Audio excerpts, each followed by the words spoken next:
Kalau Anies Baswedan yang memenangkan Pilpres nanti akan membawa perubahan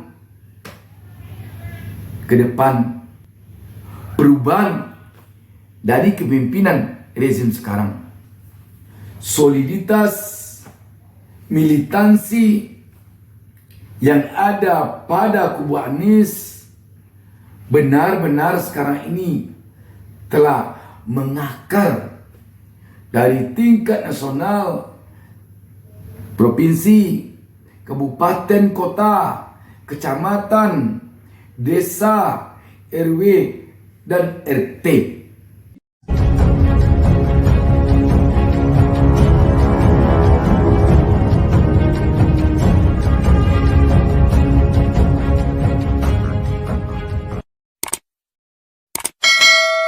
Assalamualaikum warahmatullahi wabarakatuh. Kita berjumpa lagi pada kesempatan ini. Saya Bustami Narda. Tak lupa mendoakan kepada Allah Subhanahu wa taala, Tuhan Yang Maha Esa, semoga seluruh pemirsa selalu mendapatkan keberkahan hidup dari Allah Subhanahu wa taala, Tuhan Yang Maha Esa. Sahabat BN, dari 3 orang bakal calon presiden sekarang ini yang telah muncul ke permukaan, satu di antaranya Anies Baswedan yang muncul dari pihak oposisi atau dari luar lingkaran kekuasaan. 2 bakal calon presiden dari lingkaran kekuasaan, Ganjar Pranowo dan Prabowo Subianto. Kalau kita perhatikan saat ini, Ganjar Pranowo dan Prabowo Subianto seperti terkesan berada dalam pusaran perebutan relawan Jokowi. Kita melihat sekarang ini 2 bakal calon ini seperti berupaya untuk mengklaim bahwa mereka lah yang didukung oleh relawan Jokowi. Prabowo tampaknya juga berupaya meyakinkan publik bahwa relawan Jokowi mendukung dia. Dan bahkan kita melihat dari pihak Prabowo mengatakan ke publik kecenderungan Jokowi mendukung Prabowo. Ada arahan ke Prabowo katanya. Semua boleh lah berspekulasi seperti itu. Ada yang bilang mengarahkan ke Pak Prabowo, ada ke Pak Ganjar. Udahlah, semuanya pasti indah pada waktunya. Begitu. Namun di sisi lain, Ganjar Pranowo atau pihak Ganjar Pranowo pun tampaknya berupaya meyakinkan publik bahwa relawan Jokowi mendukung Ganjar Pranowo. Dan bahkan juga dari pihak PDIP yang mendukung dan mengusung Ganjar tetap tampaknya mengatakan bahwa Jokowi sebagai kader PDIP mendukung Ganjar. Tetapi yang sesungguhnya yang paling tahu tentu adalah Jokowi. Bagaimana dengan Anies Baswedan? Kelihatannya Anies Baswedan tidak masuk ke dalam persoalan ini. Dia berada sendiri di luar dan dia tampaknya memang selalu semakin solid. Baik kesolidan itu berada pada koalisi perubahan dan persatuan yang benar-benar tampaknya berjibaku mendukung, mengusung Anies tanpa ada sedikit pun kecekcokan atau kesalahpahaman, apalagi pertentangan pendapat antara 3 parpol pengusung dan pendukung Anies ini. Partai Nasdem, Partai PKS, dan Partai Demokrat. Dulu di awal-awal koalisi ini terbentuk, ada semacam upaya untuk memperebutkan cawapres antara PKS dan Demokrat. Namun akhir-akhir ini baik PKS maupun Demokrat telah menyatakan bahwa mereka tidak peduli apakah cawapresnya dari PKS, apakah yang akan mendampingi Anies dari Demokrat, apakah yang akan menjadi cawapresnya Anies Baswedan dari luar partai tiga ini. Mereka tidak mempersoalkannya, dan mereka telah menyerahkan sepenuhnya kepada Anies Baswedan untuk menentukan siapa yang akan menjadi pendampingnya, siapa yang akan menjadi cawapresnya. Ini tampaknya membuat soliditas di kubu Koalisi Perubahan untuk Persatuan semakin kokoh.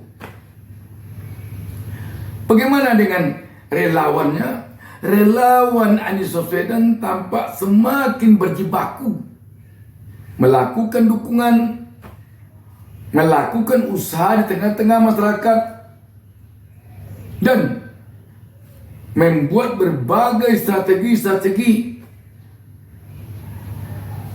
untuk pemenangan Anies Baswedan.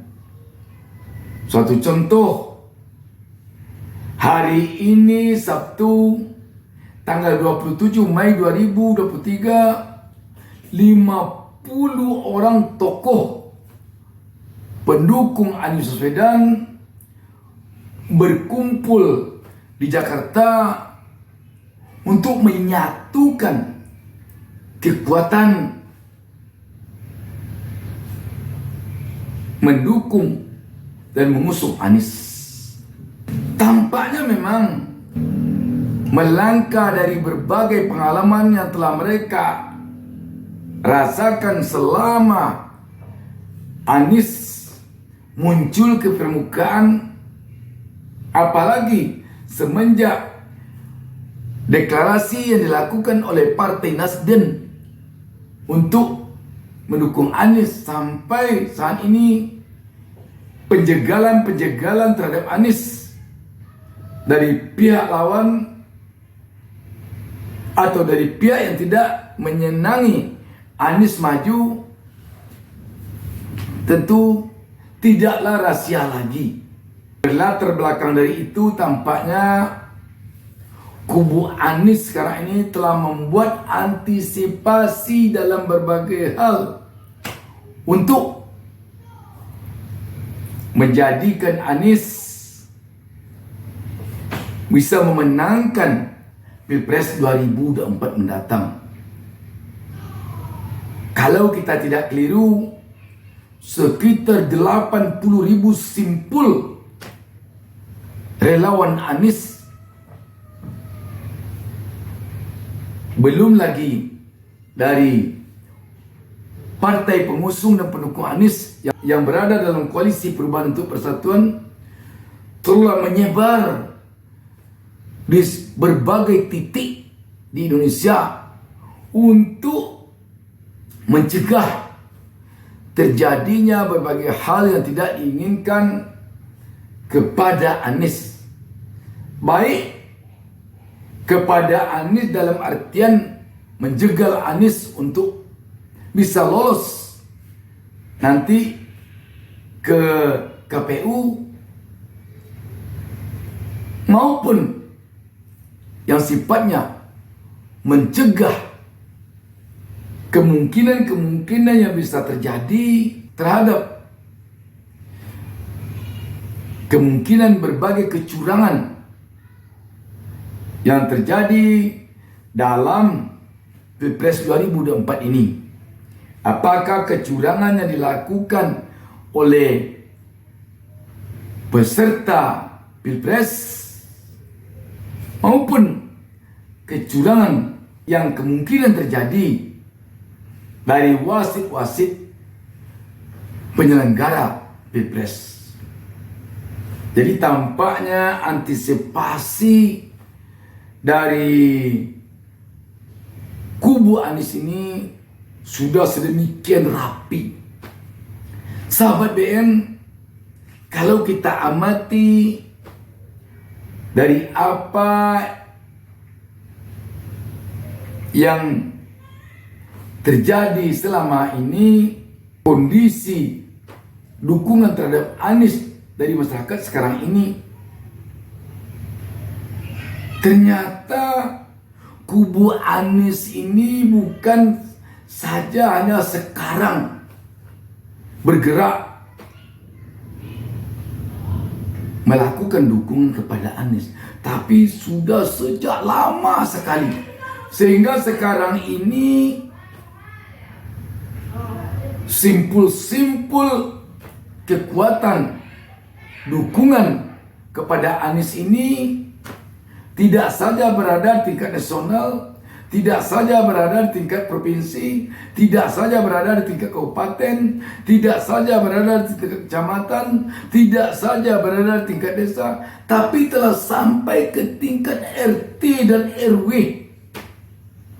Tidak saja berada di kota, tetapi telah sampai ke desa-desa terpencil. Jadi memang sangat mengagumkan strategi dan taktik yang telah berjalan, yang telah dilakukan oleh kubu Anies sejak jauh sebelum tahun-tahun politik ini. Sahabat BN, tampaknya ini terjadi tak lain adalah karena kubu Anies ini dan masyarakat yang mendukung Anies di akar rumput menginginkan perubahan dalam Pilpres 2024 mendatang. Dan perubahan itu hanya akan bisa diciptakan melalui kemenangan Anies. Sebab dua bakal calon lainnya sama-sama berasal dari lingkaran kekuasaan. Artinya apa? Kalau dua calon lainnya nanti menang salah satu di antaranya, adalah akan mewarisi kepemimpinan penguasa sekarang. Tetapi kalau Anies Baswedan yang memenangkan Pilpres nanti akan membawa perubahan dari kepemimpinan rezim sekarang.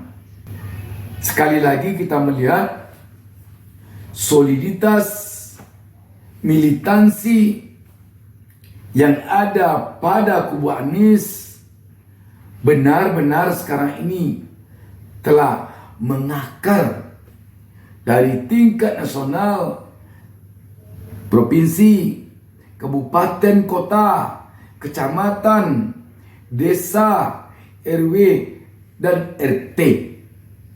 Dari kota, desa, kampung-kampung, dari lapisan kelas menengah ke atas, kelas menengah ke bawah, semuanya telah menjadi kekuatan yang begitu solid mendukung, mengusung, dan memperjuangkan Anies. Jadi artinya sekarang ini kalau kita perhatikan, yang menginginkan terjadinya perubahan ini bukanlah hanya Anies, tetapi rakyat banyak. Dan rakyat banyak ini mempercayakan kepada Anies dan yakin bahwa Anies akan memegang kepercayaan rakyat untuk perubahan bangsa dan negara ini ke depan ke arah yang lebih baik. Demikian, wassalamualaikum warahmatullahi wabarakatuh. Jangan lupa subscribe. Jangan lupa subscribe. Jangan lupa